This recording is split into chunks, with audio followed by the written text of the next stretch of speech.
Olá, Neto aluno. Aqui é o professor Sérgio e continuamos com o nosso curso de Ciência Política e Teoria Geral do Estado. Vamos trabalhar hoje com um ponto muito delicado, talvez, para você, Neto aluno. Vamos lidar com as distinções entre direita e esquerda e o sistema político partidário brasileiro. Talvez, em alguns momentos, você pense, eu não vou dar atenção para isso, eu não tenho interesse por política, ou é tudo ladrão, isso não é tão relevante. Calma. Nós vamos trabalhar isso de modo técnico, de modo científico, que será relevante não para você se posicionar sobre isso. Isso é uma decisão totalmente sua, mas para entender ao redor, de modo panorâmico, como funciona o sistema. Esse é o nosso objetivo aqui. Um primeiro passo, Neto aluno, é entender o sentido de ideologia, antes de partidos políticos. Movimentos sociais, associações, partidos. Você, eu, temos ideologias. Nós nos posicionamos no mundo. O que é que nos une como ideias que interferem na realidade, seja para modificar a realidade, seja para manter coisas como estão? É igreja? É um time de futebol? Veja, se você, Neto aluno, estiver pensando em advogar, o Estatuto da Ordem começa já falando pelo que luta o advogado. Algo semelhante você encontra na Lei Orgânica da Magistratura, na Lei Orgânica do Ministério Público. Então, o que nos une coletivamente? Agora nós nos afastamos do que são opiniões, seja pela carreira, seja por algo da sua vivência pessoal, movimentos sociais, uma entidade de classe. Você tem ideologias. O que nos une para a mudança social pode estar envolvido ou para defender como estamos. Quando você pega a ideologia do advogado que está ali, a defesa do Estado Democrático de Direito, a luta por justiça e direitos humanos. Então, manter garantias conquistadas. Quando você defende valores morais dentro da sua igreja, defender conquistas históricas de seu grupo religioso. Então, ideologias não dependem de ser de esquerda ou de direita. É algo muito mais amplo. O fundamental é examinar o que nos faz nos posicionar em sociedade. A que grupos fazemos parte? O que defendemos como ideias? Isso é que é essencial. Não é se você faz parte ou não faz parte de partidos, ou em quem você votou ou deixou de votar. Isso, por incrível que pareça, é muito secundário. Então vamos examinar agora, dentro dessa perspectiva da dualidade ideológica mais marcante na modernidade, entre direita e esquerda, historicamente, mas focado na história do Brasil. Nós vamos examinar o contexto político-partidário sempre de um modo concreto aqui, sempre de um modo realista. Tudo começa, Neto aluno, com uma distinção que vem das revoluções liberais, Revolução Francesa, Inglesa e Americana, e que se incorpora ao Brasil na transição da monarquia portuguesa para a República Velha. A distinção que vem do século XVII entre liberais, querendo o afastamento da tutela do Estado, a princípio da monarquia, da coroa portuguesa, sobre a sociedade. Esta era a ideologia de esquerda naquele momento, contrária a quem queria a continuidade do poder nas mãos da família real e da igreja, conservadores. As instituições como estavam sem mudança. Com a crise do absolutismo e do feudalismo, ampliam-se mundialmente os liberais. Vêm as revoluções liberais, inglesa, francesa, americana. Mas com essa conquista do poder, os liberais tornam-se um novo parâmetro de direita, porque eles agora queriam manter as instituições conquistadas e modificadas segundo suas vontades. Então surgem grupos mais à sua esquerda. Temos então, Neto aluno, que entender, não é estável, não é parado no tempo e no espaço, o que é a esquerda, o que é a direita. Isso varia de um país para outro. Isso varia de uma época para outra. Quando alguém disser para você, Neto aluno, fulano é um esquerdista, finja que não entendeu. Porque esquerdista é muito amplo, assim como ser direitista. Nós vamos examinar isso também hoje. Para começar essas distinções entre direita e esquerda, há 4 aspectos que no livro Direita e Esquerda, Norberto Bobbio traz, citando Elisabetta Galeotti. Essa cientista política italiana defende esses 4 aspectos para caracterizar as várias manifestações. O espectro é muito amplo. Primeiro aspecto, a linguagem ordinária. Não ordinária no sentido de simples, mas porque põe ordem. Então, o que é necessário entender como direita em certo contexto político para entender o lugar de cada um nas relações de poder?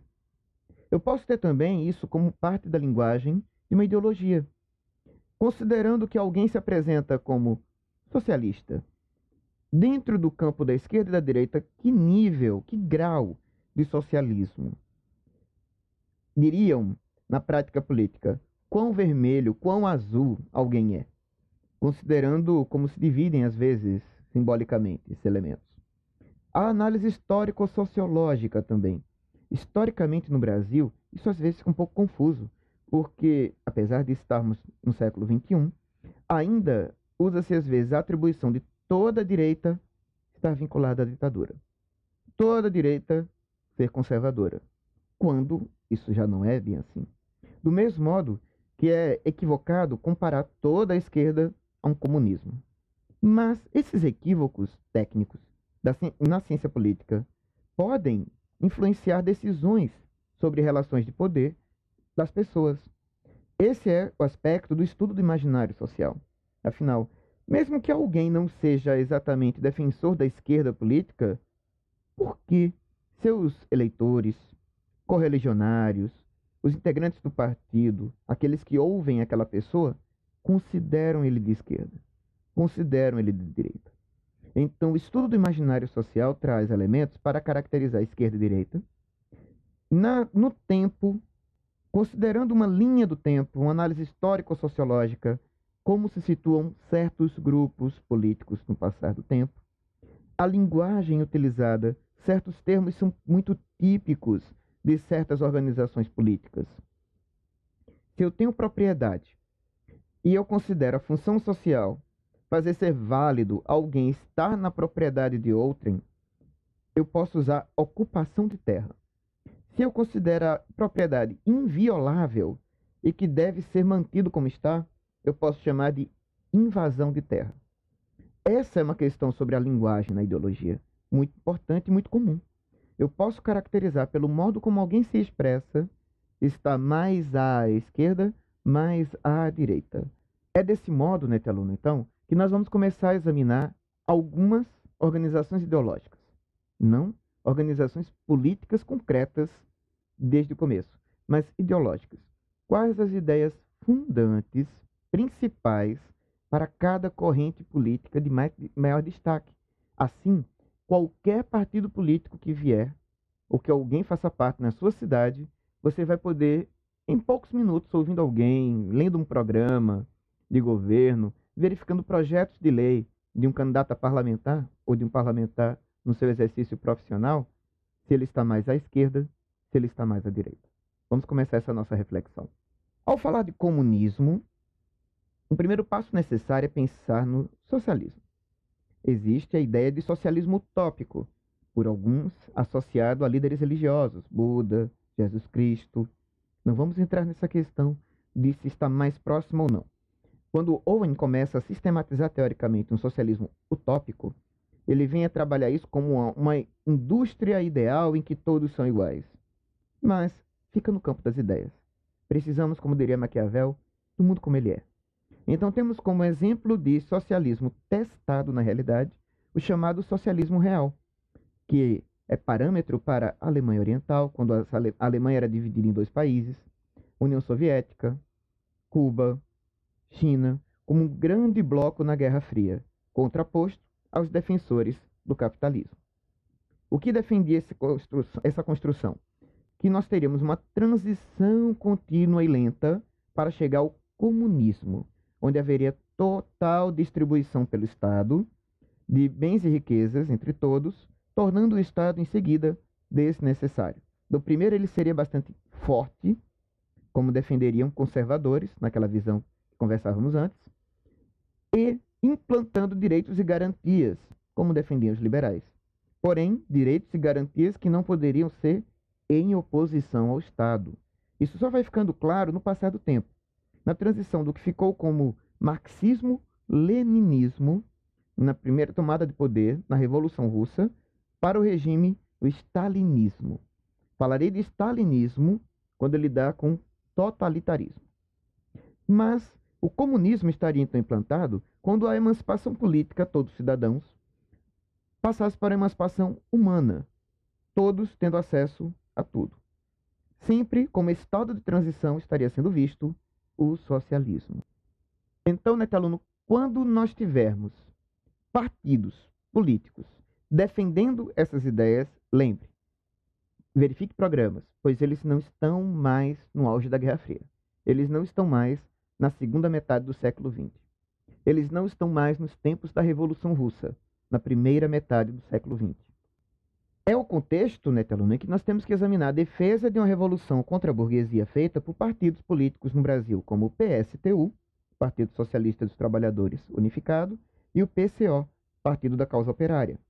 Ambos derivados do Partido dos Trabalhadores há alguns anos, como caminhos mais radicais. Quando se fala em alguém ser mais radical na política, ser mais radical na política envolve estar mais nos extremos, extrema esquerda, extrema direita. Então, numa extrema esquerda, considerar todo o nosso sistema político eleitoral como um sistema burguês que afasta o trabalhador de tomar o poder. Isso é algo típico da extrema esquerda. Então, cuidado com essas questões. Nós temos que examinar caso a caso. Me levantei já 2 partidos que, na realidade, têm uma posição muito clara quanto a isso. Então, fora desse espectro, como resposta europeia, na Europa Ocidental, vieram as teses do Estado de Bem-Estar Social.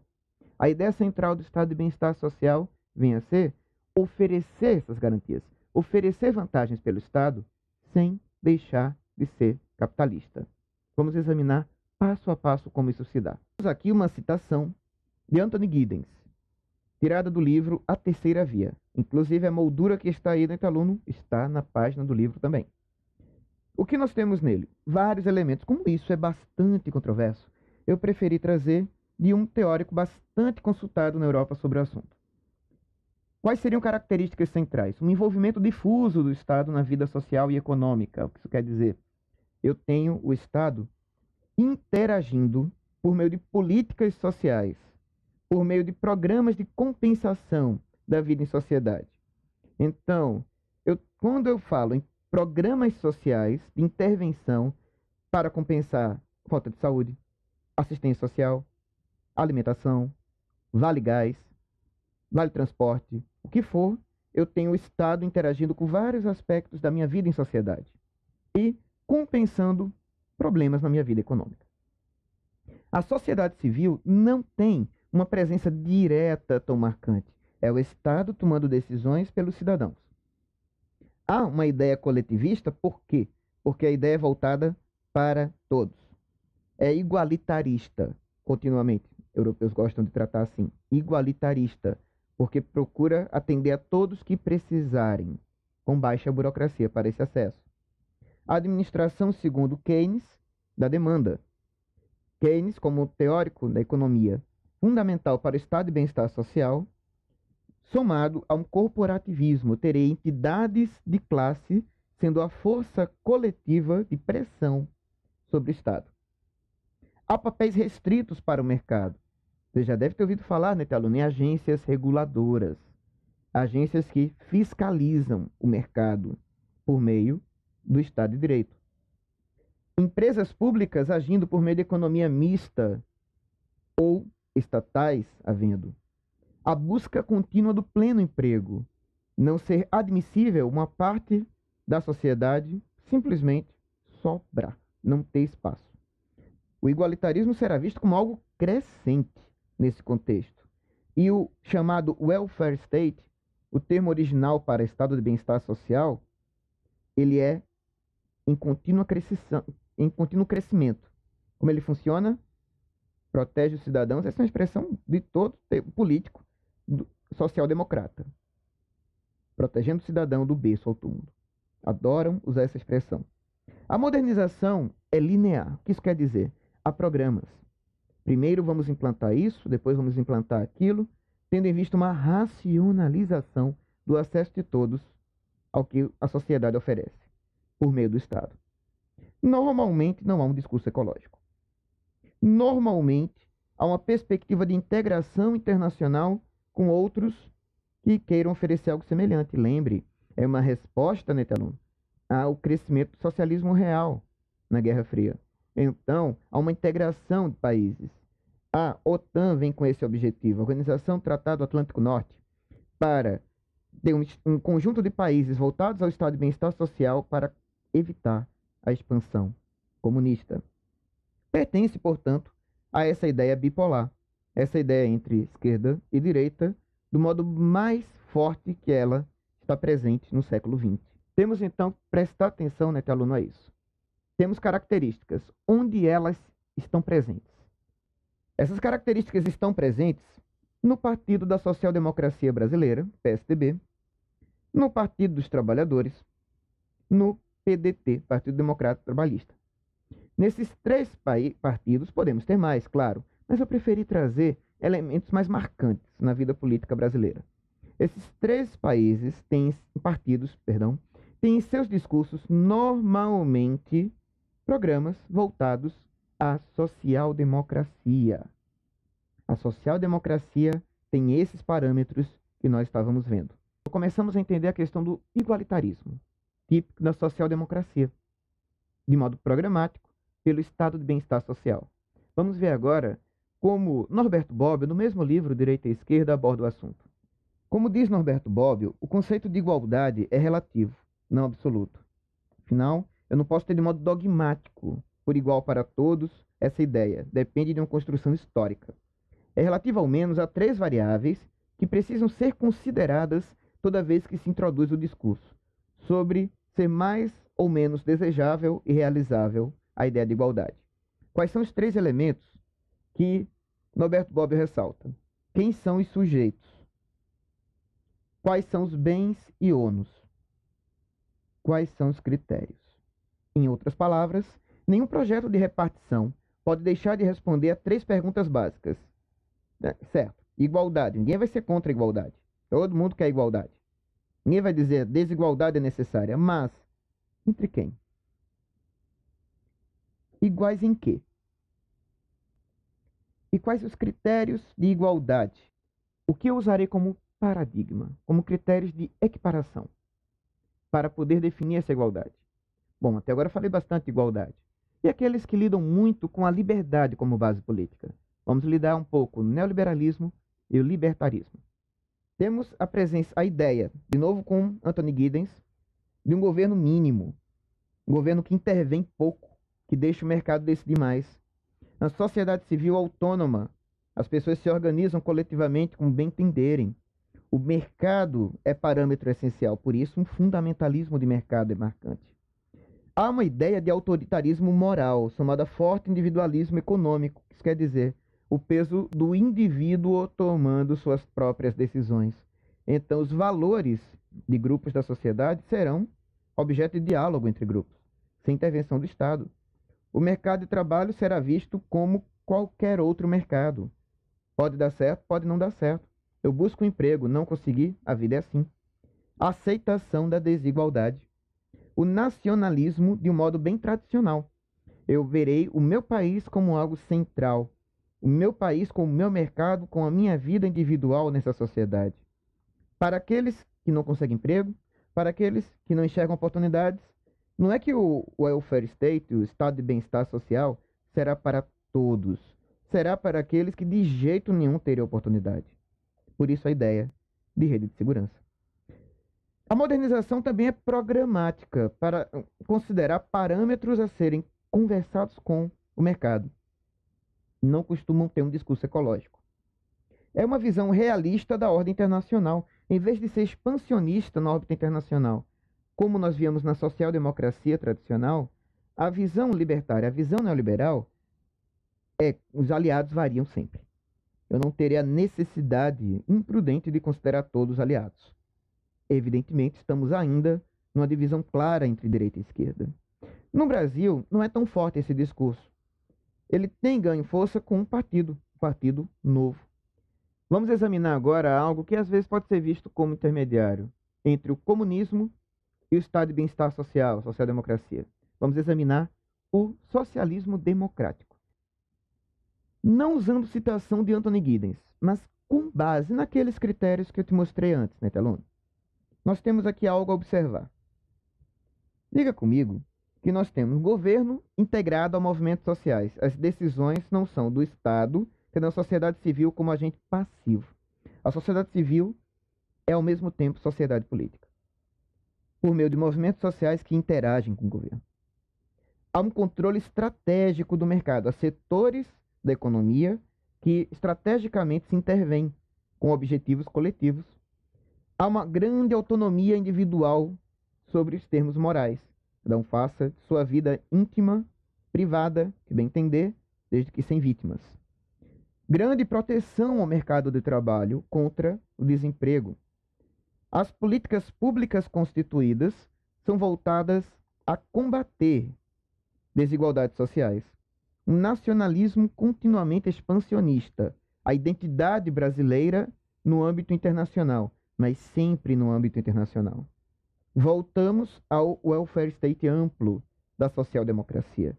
Uma modernização com cuidado sustentável, portanto com base comunitária, que presta atenção ao meio ambiente e a comunidades tradicionais, expressão que estará bem presente nas nossas aulas de antropologia. A integração internacional não é com qualquer país, como seria um objetivo social-democrata, nem é prudente considerando objetivos de mercado internacional como para neoliberais, mas com outras economias chamadas emergentes, outros países periféricos do hemisfério sul, com menor peso econômico. Temos aqui como exemplos o Partido Socialismo e Liberdade, o Partido dos Trabalhadores, o PCdoB, que teve uma ampla reforma programática para se afastar daquela ideia do comunismo da Guerra Fria. Como assim, professor Sérgio, o PT apareceu 2 vezes? Isso não está estranho? Não. No mesmo modo que há setores social-democratas e setores neoliberais no PSDB, também há setores mais voltados ao socialismo, mais social-democratas no PT. Quando eu estou no caminho da social-democracia, estou muito mais próximo do que se chama, e veremos daqui a pouco, de uma centro-esquerda. Quando eu estou mais próximo do socialismo democrático ou do comunismo, eu estou indo mais de modo à extrema esquerda. O que é central? PSDB, PT, MDB, partidos muito grandes na política brasileira, têm tendências internas. Tem grupos próprios dentro deles. Não são milhares de pessoas falando sempre a mesma coisa. São seres humanos, discordam entre si. Às vezes até surgem partidos novos por dentro. Um exemplo grande, do MDB surgiu o PSDB devido a uma enorme divergência. Do PT surgiram já Rede de Sustentabilidade, PSOL, PSTU, PCO, devido a grandes divergências ao PT. Vamos agora examinar, então, o contexto dessa liberdade, um pouco mais, voltando à direita e esquerda de Norberto Bobbio. As desigualdades sociais que o liberalismo tolera seriam qualitativamente diversas das desigualdades a que se refere o pensamento hierárquico. Uma sociedade liberal, na qual a liberdade de mercado gera desigualdades, não é uma sociedade rigidamente hierarquizada. Afinal, ela varia, né, aluno, de acordo com o mercado. Não tem como ter uma rigidez hierárquica. As categorias, as classes, os estamentos vão variar naturalmente. Uma sociedade liberal, veja, não é o Estado liberal. Porque se a questão aqui é o mercado se afastando do Estado, nós não podemos considerar o Estado liberal como algo marcante. Falar em neoliberalismo implantado pelo Estado é uma contradição em termos. Os conceitos de liberdade e de igualdade não são simétricos, eles variam bastante. Mas nós temos que considerar um elemento de simetria. Enquanto a liberdade é um status da pessoa, eu sou livre, você é livre, nós somos livres. A igualdade indica uma relação entre 2 ou mais entes. Eu sou igual a alguma coisa. Eu sou diferente em relação a alguma coisa. Eu dependo de algo continuamente relacional. A observar, vamos a um momento muito complicado, às vezes.